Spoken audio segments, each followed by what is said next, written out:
Channel 4 News begins right now with a local breaking news alert. And we continue to follow that local breaking news alert from the Mathews Bridge, where a ship struck the span. We have learned the ship is the USNS Harry L. Martin. It's a container ship, and the Department of Transportation says the bridge will remain shut down indefinitely so officials can assess the damage.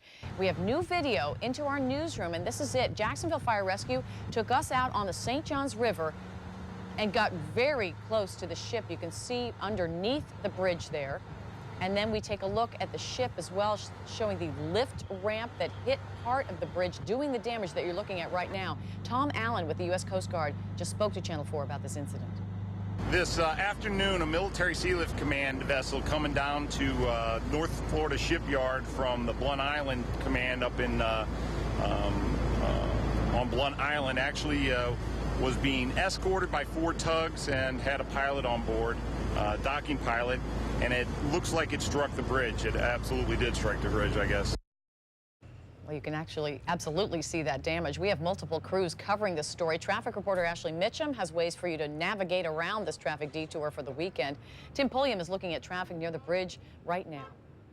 But we begin with Vic Michelucci, who's in Talleyrand with the latest information about this accident. Vic? Yeah, Mary, let me give you a little perspective real quick about where I am. I'm on the north side of the river in between Blunt Island and downtown. And the Coast Guard tells us that this boat was coming, this ship was coming from Blunt Island because they were going to dredge it there. So they were moving it to some shipyards in between the Mathews Bridge and the Hart Bridge. And that is when, take a look over my shoulder, that is when apparently between 2 and 2:30, this ship, the top of it, hit the Mathews Bridge almost exactly in the middle of the span. And this bridge is made out of steel, and you can just see the indentation that it made. Obviously, a lot of force from this very large ship. Speaking of the ship, it can have up to 39 crew members. It's 764 feet long, so that's 2.5 football fields approximately. And as I said, it was heading from Blunt Island to the shipyard. You're taking a live look at it right now. This is where it's docked as the Coast Guard and several other agencies continue their investigation. They told us that they're doing drug and alcohol tests on all 4 people who were in the tugboats and on this ship. It's all part of their investigation. They do not know what went wrong as far as why this ship, the span of. Oh, we apologize. Well, obviously, we're having trouble with Vic's live shot there, but we have more news to come on this accident, this terrible accident. The bridge closing means rush hour is much more of a mess than usual. Roads around the bridge are jam-packed. Absolutely, and traffic is moving toward other bridges in our area. Channel 4's Tim Pulliam joins us now with a look at traffic and the nightmare commute. Tim? Mary, Rob, it is a nightmare out here. Just to give you some perspective of where I am, I'm here on Atlantic Boulevard. At a distance there, that is the Hart Bridge exit. That is the detour for people who can no longer take the Mathews Bridge.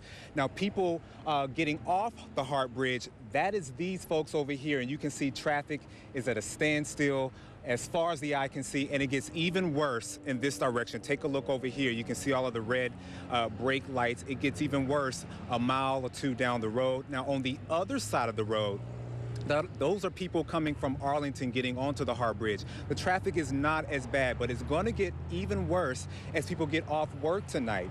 DOT says that they had to close the Mathews Bridge to get those repairs done indefinitely. I asked people out here, what are they going to do? What detour will they take? And a lot of them say that they will have to take the Hart Bridge or the Dames Point Bridge. This is the only option that they have.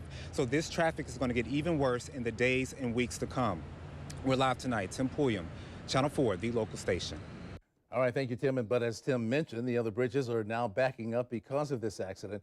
Ashley Mitchum has her eye on traffic every morning. She's here now to show us other ways of getting around while the Mathews is shut down. Ashley? Thank you, Rob. And as Tim said, you will need those alternate routes if you're traveling downtown. Again, the Mathews Bridge is closed. You would normally probably take the Mathews, but instead what you'll need to do is take the Hart Bridge, and I'll show you. That's right here on the map. It's just about 5 minutes out of the way. If you need to go east, get on at Union Street to the Sports Complex exit. If you need to go west on the Hart Bridge, you can take Cesare Boulevard to Atlantic Boulevard. Now, expect delays because construction is in that area, and then you have to keep in mind those extra people on the roadways. So it'll be about a 5-minute time difference. Again, also a route that he mentioned, Tim said, Dames Point Bridge, that's a great alternate route for those of you who travel in the Arlington area. Take I-95 north to Zoo Parkway to the Dames Point Bridge. It'll take you out of the way about 12 minutes. But unfortunately, you don't have another choice, so plan accordingly. For those of you South Side drivers, take I-95, the Emerson or University Boulevard exits instead of the Mathews. That'll be about an 18-minute time difference with current traffic conditions. And just want to show you here just one more perspective. Here's the Mathews, here's Dames Point, the Hart Bridge, and I-95. So keep those routes in mind. Another update in just a bit. That's your Keith Pearson Toyota Time Saver Traffic. Rob? All right, thank you, Ashley. Well, of course, the big question with this accident is, how can something like this happen? Local attorney and professor at the Florida Coastal School of Law, Rod Sullivan, is joining us now from our newsroom. And Mr. Sullivan, I guess, and he's also an expert in maritime law, by the way. Rod, let's start with that question. How does something like this happen? Well, this is what's called an air draft problem. It's 152 feet from the waterline up to the center part of the bridge, and somebody needs to make a very complicated calculation, which is the draft of the vessel, the state of the tide, and the height of the bridge to make sure that it can actually clear. And I think somebody must have mismade the calculation because there was not obviously enough clearance.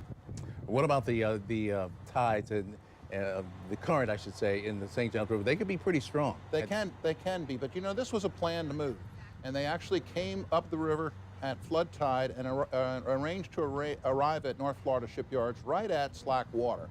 So they were not affected so much by tide. They did have a strong wind. We know that the pilots of the tug, actually all the pilots involved in this, are being tested for drugs. But let's say all of them are cleared of any type of drug problems. What type of trouble can this ship captain be in?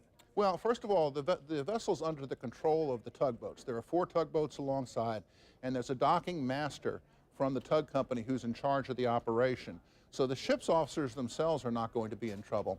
And I would suggest to you that this is a problem that really occurred a long time before the vessel approached the bridge, because it's a planning problem more than it is an operational problem. Now, will there be any fines or lawsuits involved in this? There will be loads of lawsuits and probably some fines. First of all, you can expect the Florida DOT to sue Moran for operating the tugs. You can expect the ship, which suffered some damage to its ramps, to sue Moran, and you can expect Moran to defend. I'm not really sure what their defense is, but I guess we'll find out. And what about collecting the money for this? Oh, yeah. This Moran is a big company. It has a big major Norwegian insurance company behind it, and there is plenty of money out there. Ron Sullivan, thank you very much for putting your perspective on this. Appreciate it. Thank you, Rob. Now, we will continue to monitor this local breaking news alert. Our crews will remain throughout the night. We will have more live reports in our 6 o'clock newscast. You can continue to follow this story on our news channel, news4jax.com. Up until 7 tonight, we have a phone bank set up here at the local station for you to call in and get your questions answered about the Affordable Care Act. You're taking a live look right now at that phone bank. The government's marketplace begins operating October 1st. That's right around the corner. When we come back, we talk to one of these professionals about some of the most frequently asked questions on coverage.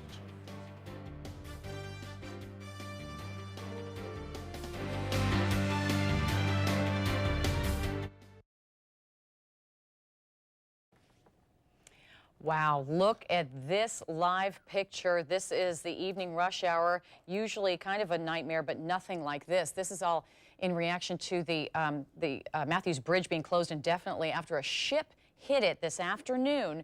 This is Atlantic Boulevard, and Ashley Mitchum is standing by to explain to us a little bit more about, the headaches out there. Ashley? Thanks, Mary. And I know this sounds dramatic, but if you are looking at 95 and you saw that mess, I would suggest a 15-minute to 20 time difference that you need to leave the house early, because just so many people are, I would say, frantic right now as to where do I go if they normally take the Mathews Bridge since it is closed. So some of you will need to take the Hart Bridge if you travel downtown. That's a great alternate route. You can get onto Union Street there if you need to head in that direction. Also, the Dames Point Bridge is another wonderful alternate route. It is a little bit out of the way, we understand that, but of course at this point, not much of a choice, so just plan accordingly. As I said, about 20 minutes is what you'll need to leave early, whether it's from your house, from work, wherever you're watching this at. And again, keep this in mind for tomorrow. This isn't just for now. We don't know when the bridge is going to open back up, so tomorrow, even through the weekend, perhaps, even with the Jags game going on, you will need to use these alternate routes unless it does open back up before then. But right now, we're not expecting that to happen. If you travel in the south side area and you normally take the Mathews Bridge, 95 at Emerson area, that's a wonderful alternate route for you people. And again, we will keep you updated on this. This is your perspective. So that's your Keith Pearson Toyota Time Saver Traffic. Mary? Thank you, Ashley. A small delay for small businesses seeking to buy health insurance under the new health care law. Small business owners will be able to go online and compare options and start an application on October 1st. However, they won't be able to finalize until sometime in November. We know many of you have questions about the options under the health care law. We have health professionals here answering your calls, and Channel 4's Kent Justice standing by to talk with some of those professionals. Kent? Yeah, inside our studio here, we've got half a dozen or more experts on the Affordable Care Act and what's happening here coming up next week in terms of being able to sign up. And I want you to meet Nicole Helvey, Vice President of Operations for, Health Planning Council of Northeast Florida. Some 40 years that you guys have been doing work, but this is all new. What kind of phone call questions have you been getting tonight from people? The most common question I've been receiving is for those people that have Medicare benefits, what do they need to do? Is anything going to change? So I want to reassure everyone that has Medicare, even if it's a Medicare Advantage plan or a supplemental, you don't need to do anything at all. Your coverage is good just as it is. Stay just like that.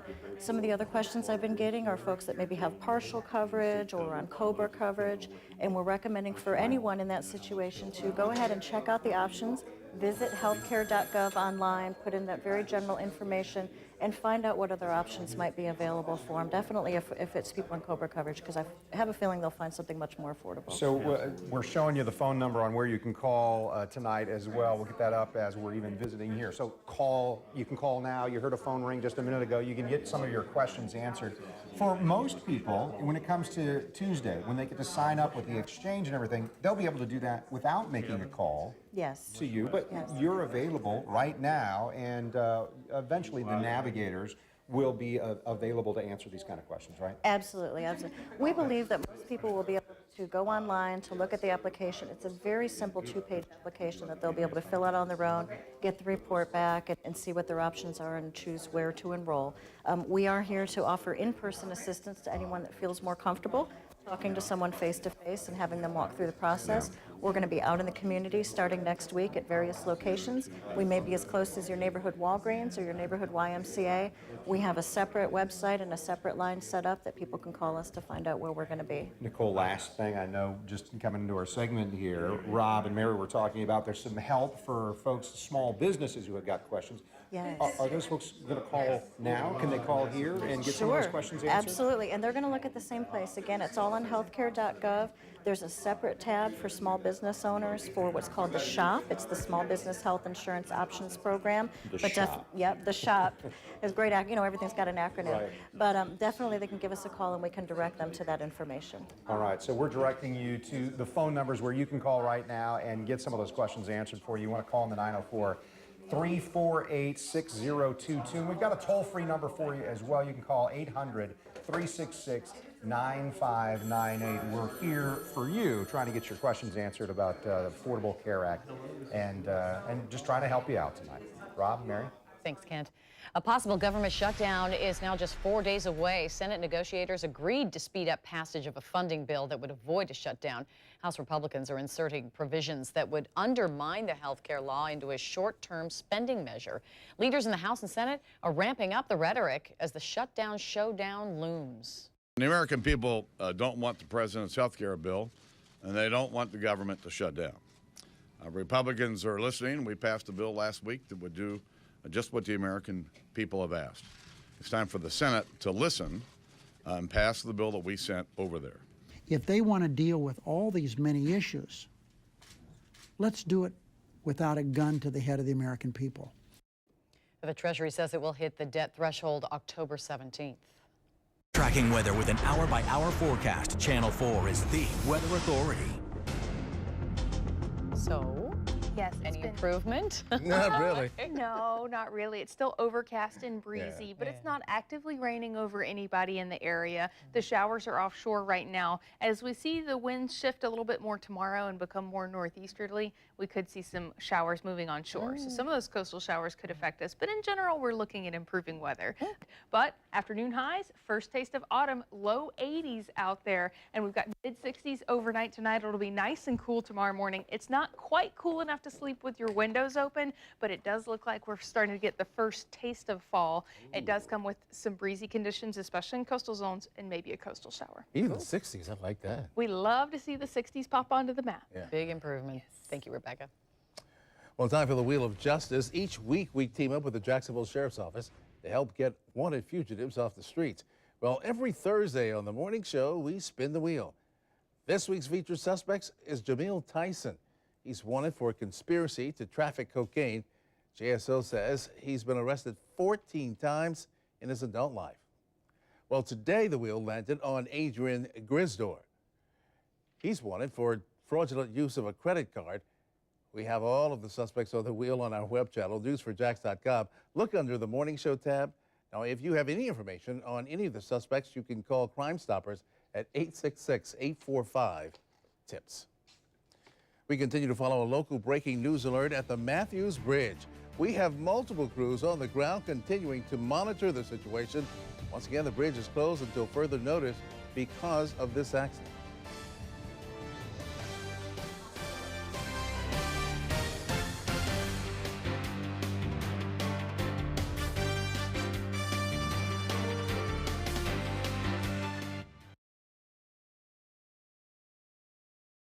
And we are still following that breaking news alert. The Mathews Bridge is closed indefinitely after a ship hit it. This is a picture of I-95. The cars you see going away from you, well, they're going toward the Fuller Warren Bridge. And the cars you see coming toward you, well, they're going to continue on I-95 or exit several miles down the road. But this is so crowded and more crowded than usual because of the Mathews Bridge is closed. You'll find also the Hart Bridge is going to be crowded. It's just a nightmare out there because the Mathews Bridge is shut down indefinitely, at least through the weekend at a very minimum, because a ship hit it and it is damaged. You can see the damage. We're going to continue to follow this and bring you any more information as soon as we find out more. Now, more money, more problems. That's what one of the Powerball winners from the New Jersey group dubbed Ocean 16 is now saying. Willie Seeley won part of the $450 million jackpot earlier this year. He took home almost $4 million. Well, now Seeley says he's miserable. In an interview with NBC News, he says it is nonstop drama and says, quote, "There are days I wish we were just back to just getting paid every 2 weeks. You have to change your whole way of life, but we didn't want to change the way we lived. We liked the way we lived," he says. He's not the first to suffer from the so-called lottery curse. Jack Whitaker won $314 million in 2002. 2 years later, his family life was in shambles, and he was arrested twice for drunken driving. Abraham Shakespeare of Florida was murdered after winning $31 million. And back to Seeley now. He was able to quit his job, buy new cars, and pay off his mortgage, and buy a log cabin. And he has no plans to give the money back. His advice to the person who recently won the $400 million Powerball: disappear. Pretty good advice. You're going to get cousins coming out of the woodwork. Oh, wow. Well, we continue to monitor that local breaking news alert at the Mathews Bridge.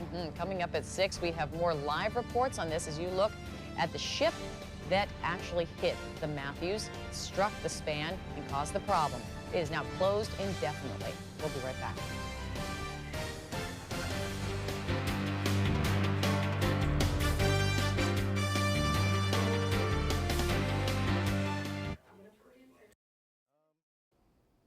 A good day on Wall Street for Facebook. The social media giant's stock price reached $50 a share today. Analysts are now bullish on the stock that struggled since its initial IPO back in May of this year. At one point, shares had lost half its value. Facebook had a strong second quarter, powered largely by mobile apps and ads. Well, thank you for joining us. We will have new information on the Mathews Bridge accident. The news continues right now with Mary and Ken.